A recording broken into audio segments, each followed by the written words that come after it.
Assalamualaikum warahmatullahi wabarakatuh. Perkenalkan, saya Asnia Pratiwi, NIM 222211101085. Saya akan mempresentasikan tentang PT Jamu Air Mancur sebagai tugas mata kuliah bisnis kefarmasian yang bertema industri obat tradisional dengan dosen pengampu Bapak Dr. Apoteker Yudi Wicaksono, SSI, MSI. Yang pertama tentang pengertian industri obat tradisional. Industri obat tradisional yang disingkat IOT adalah industri yang dapat membuat semua bentuk sediaan obat tradisional. Perizinan IOT ini diajukan kepada Direktur Jenderal. Pernyataan tersebut terdapat pada Permenkes nomor 6 tahun 2012. Kemudian profil industri obat tradisional dari PT Jamu Air Mancur. Untuk jenisnya yaitu industri obat tradisional, tahun berdiri 1963, jam kerja Senin hingga Jumat pukul 7.30 hingga 16.00. Kemudian pendirinya ada 3, yaitu Lambertus Wonosantoso, Rudi Indro Tanojo, dan Kimun Ongkosanjojo. Untuk alamat dari PT Air Mancur ini ada 2. Untuk alamat kantornya ini berada di Senayan, Kota Jakarta Pusat, dan untuk alamat pabriknya ini ada di Sragen, Turisari, Dagen, Kecamatan Jaten, Kabupaten Karanganyar, Jawa Tengah. Kemudian ini adalah logo dari PT Jamu Air Mancur. Kemudian PT Jamu Air Mancur ini memiliki sertifikat dari Badan POM, dari sertifikat halal dari Majelis Ulama Indonesia, sertifikat JPOTP, dan sertifikat ISO. Kemudian dari situs web resmi dari PT Jamu Air Mancur ini adalah www.airmancur.co.id, dan ini tampilan dari webnya.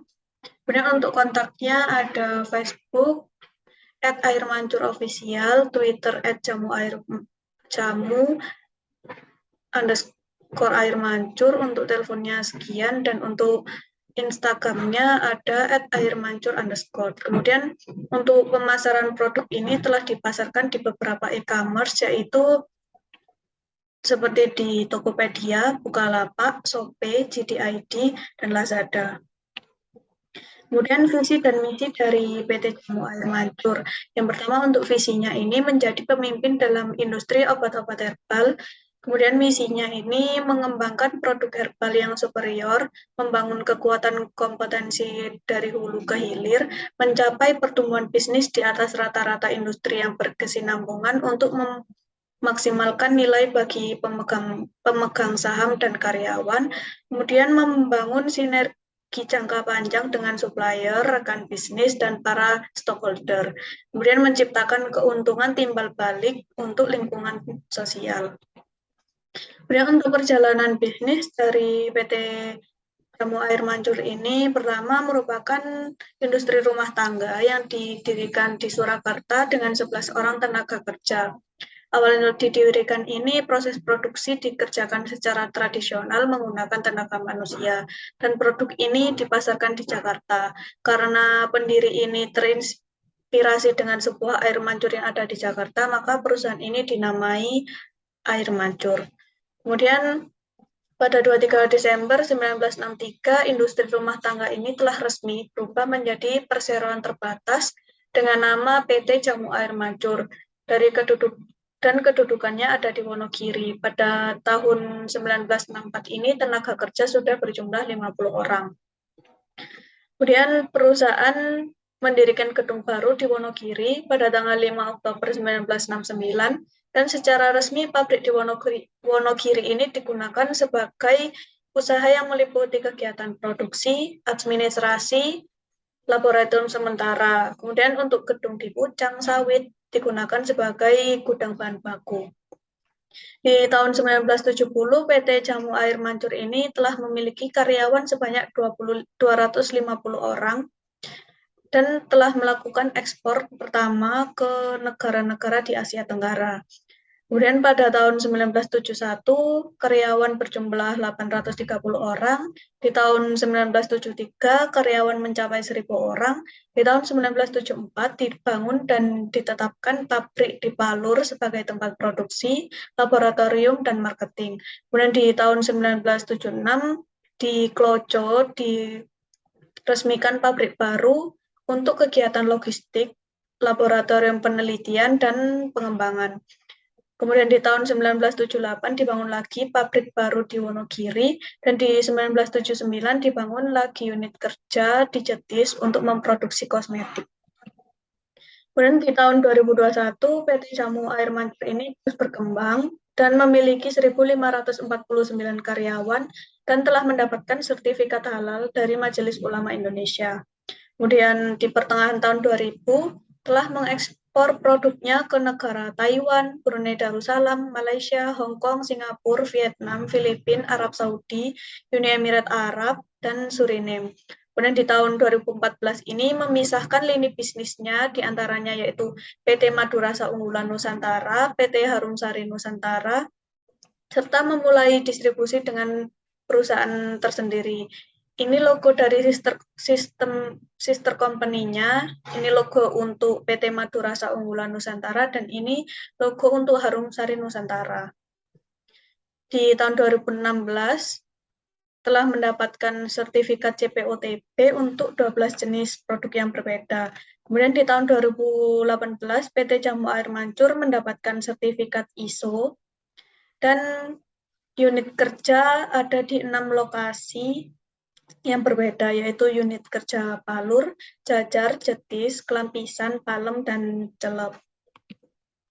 Kemudian untuk struktur organisasi perusahaan, manajemen PT Jamu Air Mancur yang berhubungan langsung dengan aktivitas produksi di unit produksi Palur dibagi menjadi beberapa departemen yang bertanggung jawab ke masing-masing general manager. Untuk yang bertanggung jawab di general manager operation ada departemen plan manager, departemen quality control, departemen teknikal, departemen safety sanitasi hygiene. Kemudian untuk yang bertanggung jawab di General Manager Finance and Logistik ada Departemen Tisuri, Departemen Accounting, Departemen Purchasing, Departemen Product Supply Operation, dan Departemen Ilmu Teknologi. Kemudian untuk bagian Research and Development, ini berkomitmen untuk terus melestarikan warisan alam melalui obat tradisional dan jamu-jamuan, melalui inovasi yang berkelanjutan yang didukung oleh keunggulan operasional yang dibuktikan dengan sertifikat halal, GMP, ISO, dan CPOTB.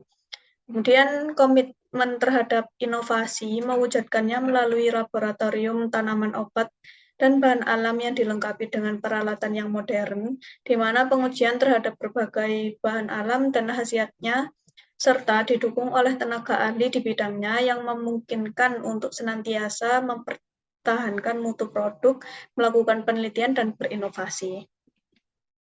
Kemudian untuk proses pengolahan bahan baku, untuk bahan dari daun-daunan, ini disortasi, kemudian dilakukan pengecilan, distandarisasi, dilakukan peracikan, dan menjadi racikan jamu. Untuk bahan dari umbi-umbian, akar-akaran, dan rimpang, ini disortasi, kemudian dicuci, dilakukan pengeringan, pengecilan, standarisasi, peracikan, dan jadilah racikan jamu. Untuk bahan dari biji-bijian ini dilakukan sortasi, dilakukan penggorengan, kemudian disortasi lagi, kemudian distandarisasi, dilakukan peracikan, dan jadilah racikan jamu. Kemudian untuk proses pengolahan jamu, dari racikan jamu tadi dilakukan penggilingan, pengayakan, pencampuran, kemudian pemeriksaan laboratorium, atau bisa jadi bahan jamu yang sudah jadi ini dilakukan pencampuran dan pemeriksaan laboratorium. Dari pemeriksaan laboratorium ini, untuk produk berupa minyak itu perlu dihaluskan, kemudian dilakukan pembuatan, pencetakan, pengeringan, pemeriksaan laboratorium, pengoplosan minyak, dan dilakukan pengemasan. Ini untuk produk jamu obat.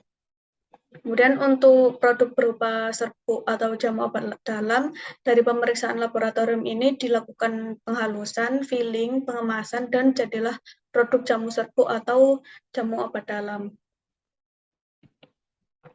Kemudian untuk pengolahan limbah dan sanitasi dari PT Jamu Air Mancur ini, untuk limbah yang dihasilkan ini meliputi limbah padat, limbah cair, dan limbah lainnya. Untuk penanganan limbah padat dari sisa pon-pon dan skala percobaan yang dilakukan pihak laboratorium ini dijadikan menjadi pupuk kandang. Sedangkan untuk sisa-sisa sortasi basah yang jumlahnya besar ini di tempat pembakaran, dilakukan pembakaran di tempat pembakaran yang selanjutnya dibuang di TPA. Kemudian untuk ranting yang mengandung minyak atsiri, ini bisa dijual kepada umum, tetapi tidak dijual kepada perusahaan jamu kompetitor. Kemudian untuk limbah cairnya ini diendapkan terlebih dahulu, kemudian dinetralkan, setelah pH netral baru bisa dibuang ke perairan umum. Kemudian untuk sanitasinya, sanitasi di PT Jamu Air Mancur ini dilakukan terhadap mulai dari bahan baku, karyawan, ruangan, dan peralatan. Kemudian produk. Produk yang dihasilkan dari PT Jamu Air Mancur ini ada 3 jenis. Untuk produk obat dalam, ada jamu serbuk dan jamu ekstrak. Untuk jamu ekstrak ini produk akhirnya berupa pil, tablet, dan kapsul. Kemudian untuk produk obat luar tradisional ini bisa berupa parang, pilis, tapel, mangir, lulur, bedak, dan minyak telon. Kemudian untuk minuman, produk yang dihasilkan ada madu rasa, mukasa, madu kola, madu fiber, dan serbat. Ini adalah gambar contoh dari beberapa gambar-gambar produk yang dihasilkan oleh Jamu Air Mancur. Ini ada produk seperti ini adalah contoh produk dari minyak telon, ini produk jamu serbuk, ini ada produk bedak digunakan untuk mengurangi bau badan, ini ada produk berupa minyak, dan produk lain-lain.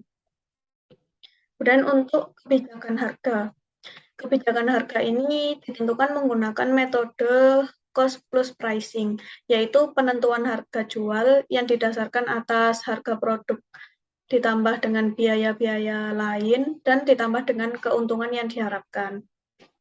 Untuk unsur harga jual, untuk harga pokok produksi itu sejumlah 55%, biaya distribusi 5%, biaya lain-lain 20%, dan keuntungan yang diharapkan sebesar 20%. Kemudian untuk penetapan harga eceran ada harga yang harus dibayar dari harga persen harga ecer untuk agen tunggal kepada perusahaan itu 70%, dan untuk subagen kepada agen tunggal 80%, pengecer ke subagen 90%, dan konsumen ke pengecer itu 100%. Kemudian untuk skema jalur pemasaran ada 3 macam, yaitu pertama dari perusahaan ke agen tunggal, ke grosir, ke toko atau depot, barulah sampai ke tangan konsumen. Untuk yang skema kedua dari perusahaan ke agen tunggal, kemudian ke salesman, ke toko atau depot, barulah ke konsumen. Kemudian untuk skema ketiga ini lebih pendek, yaitu dari perusahaan ke agen tunggal, ke toko atau depot, dan ke konsumen. Selain itu, sistem distribusi produk PT Jamu Air Mancur juga menggunakan saluran distribusi seperti distributor dari luar atau APL dan dari PT Jam yang menyalurkan produk khusus ke supermarket atau toserba dan apotek. Kemudian pemasaran produk juga didukung dengan adanya promosi yang baik dengan memasang reklame, spanduk, maupun beberapa iklan di media massa. Untuk daftar pustaka dalam penyusunan presentasi ini, sekian presentasi dari saya. Mohon maaf apabila terdapat salah kata. Terima kasih, saya akhiri. Wassalamualaikum warahmatullahi wabarakatuh.